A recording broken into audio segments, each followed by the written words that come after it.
এবং আমি যখন অসুস্থ হয়ে পড়ি তখন তিনিই আমাকে সুস্থ করে তুলেন। সূরা আশ-শুআরা আয়াত ৮০। আসসালামু আলাইকুম। হ্যালো কেয়ারের আজকের পর্বে আপনাদের স্বাগতম। আজ আমরা মুখের যত্ন নিয়ে কথা বলবো। মুখের ভেতরে ঝিল্লি আবরণ বা মিউকাস মেমব্রেন কোনো কারণে ক্ষতিগ্রস্ত হলে মুখে ঘা হতে দেখা যায়। বেশিরভাগ ক্ষেত্রেই এটি মারাত্মক কোনো রোগ নয়, এমনিতেই সেরে যায়। কিন্তু বারবার মুখে ঘা হলে এবং তা না সারলে অবশ্যই চিকিৎসকের কাছে যেতে হবে। ঘায়ের আকার ও প্রকৃতি দেখে অনেক সময় বোঝা যায় এটি ক্যান্সার কিনা।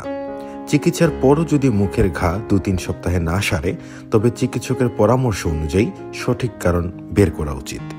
চলুন আজ মুখের ঘা নিয়ে একটু শুনি। মুখের ভেতরে গালের নরম মাংসপেশিতে জিহ্বার এক পাশে এক ধরনের ঘা দেখা যায়, যার নাম অ্যাপথাস আলসার।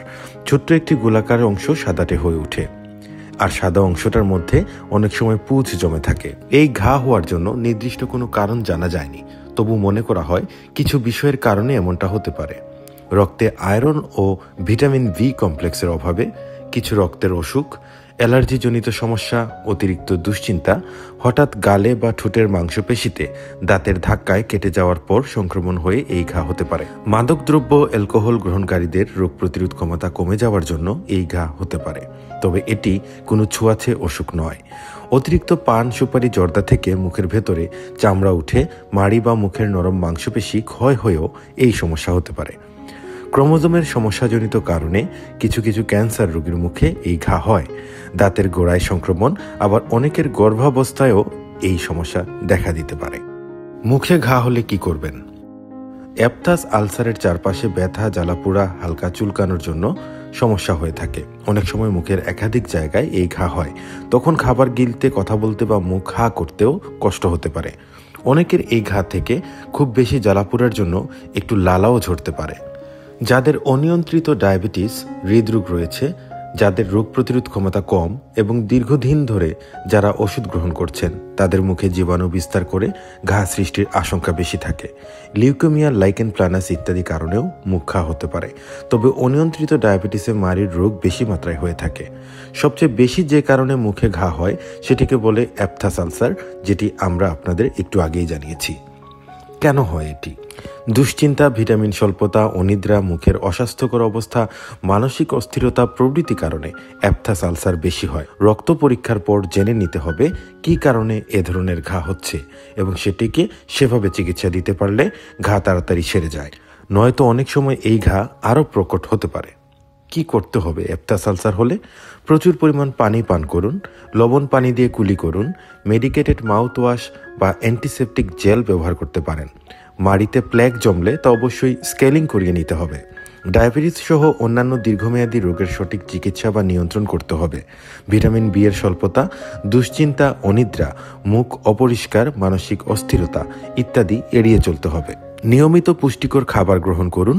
ধূমপান, জর্দা দিয়ে পান খাওয়া ত্যাগ করুন। প্রয়োজনে চিকিৎসকের পরামর্শে ওষুধ সেবন করুন। মুখ ও জিহ্বার পরিচ্ছন্নতায় আমরা কি করতে পারি? প্রতিদিন দুবার অন্তত 2 মিনিট করে দাঁত ব্রাশ করুন। 2 থেকে 3 মাস অন্তর অন্তর টুথব্রাশ পরিবর্তন করুন। চিনিযুক্ত খাবার যেমন মিষ্টি, চকলেট, জুস, কোলা জাতীয় পানি ইত্যাদি বেশি খাওয়া বা পান করা ঠিক নয়। আঠালো চকলেট আরও ক্ষতিকর। বাজারের বোতলজাত জুসে চিনি ছাড়াও বেশি থাকে অ্যাসিড, যা মুখের পিএইচ কমিয়ে দেয়, দাঁতের এনামেলের ক্ষতি করে। প্রতিদিন লবণ পানি দিয়ে কুলি করার অভ্যাস থাকা ভালো। ধূমপান বন্ধ করুন। গুল, জর্দা বা তামাক ব্যবহার করবেন না। বছরে একবার অন্তত চিকিৎসকের পরামর্শ। মুখের ভেতর, জিভে বা গালের ভেতর ঘা হলে অনেকেই ঘাবড়ে যান। বারবার এমন সমস্যায় আক্রান্ত হন কেউ কেউ। এটা বেশ যন্ত্রণাদায়ক, কারণ খাওয়ার সময় কষ্ট হয়, জ্বালা করে। জেনে নিন মুখে ঘা হলে কি করবেন। সাধারণত মুখের কোণে বা ভেতরে যে ঘা হয় তার নাম আগেই বলেছি, অ্যাপথাস আলসার। এটা বারবার হয় এবং সঠিক কারণ অস্পষ্ট। মানসিক উদ্বেগ বা টেনশনে এটি বাড়ে। ভিটামিনের অভাবে এমন ঘা হতে পারে। খুব শক্ত ব্রাশ বা ভুল কৃত্রিম দাঁত ব্যবহার করলেও মুখে ঘা হতে পারে। পরিপাকতন্ত্রের কিছু সমস্যায় এবং কিছু অটো ইমিউন রোগের কারণে মুখে ঘা হতে পারে। তাছাড়া জিভে ছত্রাক সংক্রমণ হলেও এ ধরনের ঘা দেখা যায়। তখন সাদা আস্তরণ পড়ে বা জিভ টকটকে লাল হয়ে যায়। সাধারণত ডায়াবেটিস ও অন্যান্য কারণে রোগ প্রতিরোধ ক্ষমতা কমে গেলেই এরকম সংক্রমণ বেশি হতে দেখা যায়। জিভে বা মুখে ঘা হলে অ্যাসিডযুক্ত ফলমূল যেমন কমলা, লেবু, আনারস, টমেটো ইত্যাদি না খাওয়া ভালো। এসব ফল এবং অতিরিক্ত মশলাযুক্ত খাবারে মুখের ঘায়ে জ্বালা হয়। সুষম খাদ্যাভ্যাস গড়ে তোলা অত্যন্ত জরুরি। রক্তশূন্যতা ও ভিটামিনের অভাব যেন না হয় সেদিকে খেয়াল রাখার জন্য প্রচুর তাজা শাকসবজি প্রতিদিন খান। ধূমপান এবং পান, জর্দা, সুপারি অবশ্যই বর্জনীয়। মনে রাখবেন, যেসব ঘা থেকে ক্যান্সার হয় তার অন্যতম কারণ হচ্ছে এগুলো। হালকা নরম শলাকাযুক্ত টুথব্রাশ ব্যবহার করা ভালো। দীর্ঘ সময় ব্রাশ দিয়ে অতিরিক্ত জোরে দাঁত ঘষবেন না। কৃত্রিম দাঁত ইত্যাদি ঠিকঠাক আছে কিনা পরীক্ষা করে নিন। রক্তে শর্করা নিয়ন্ত্রণ করুন, নইলে জিভে সংক্রমণের ঝুঁকি বাড়বে। ছত্রাক সংক্রমণ হলে চিকিৎসকের পরামর্শ অনুযায়ী ওষুধ ব্যবহার করুন। চিকিৎসার পরও যদি মুখের ঘা 2-3 সপ্তাহ স্থায়ী হয় তখন এর সঠিক কারণ বের করার জন্য পরীক্ষা করাতে পারেন।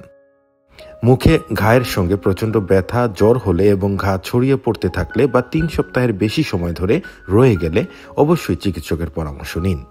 মুখ ঘা প্রতিরোধে মুখের স্বাস্থ্যের প্রতি খেয়াল রাখতে হবে। ভিটামিনযুক্ত খাবার খেতে হবে, শক্ত ব্রাশ ব্যবহার থেকে বিরত থাকতে হবে এবং 2-3 সপ্তাহের বেশি মুখ ঘা থেকে গেলে বিশেষজ্ঞ চিকিৎসকের পরামর্শ অনুযায়ী ওষুধ সেবন করতে হবে। তারপরও যদি ক্ষতিকর কিছুর সম্ভাবনা চিকিৎসক দেখেন, বিস্তারিত পরীক্ষার মাধ্যমে তার কারণ বের করে চিকিৎসা প্রদান করবেন। ঘাবড়ে যাওয়া বা অস্থির হওয়ার কোনো কারণ নেই। আজকের মতো হ্যালো কেয়ার বিদায় নিচ্ছে। আগামী পর্ব দেখার আমন্ত্রণ এবং তথ্যগুলো নিজে জানুন এবং অপরকে জানতে সাহায্য করুন, তাই শেয়ার করতে ভুলবেন না। আজকের মতো বিদায় নিচ্ছি। ভালো থাকুন, সুস্থ থাকুন।